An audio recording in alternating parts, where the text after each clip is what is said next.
How to buy crypto on Phantom Wallet. Let's get started. So these are the steps to buy crypto in Phantom Wallet. So first thing you want to do is open your Phantom Wallet, tap the buy button on the main screen.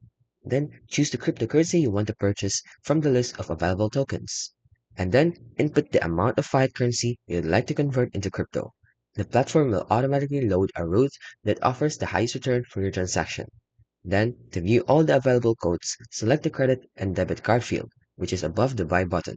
And then next is tap the payment method of the credit and debit card button at the top of the code screen to view all the available payment options. You can also choose from Apple Pay, Google Pay, debit or credit card, or bank transfer. After choosing your payment method, a list of live codes from various providers will appear, sorting out in descending order by price. Select your preferred provider. So once you've selected your provider, you'll all be brought back to the screen where the suggested route was initially loaded. And then you can now tap next and a pop-up window will appear to complete your purchase. So here's some accepted payment methods, as you can see here. And alternatively, you can buy from these exchanges and deposit them into your Phantom wallet. And that is how you buy crypto on Phantom wallet.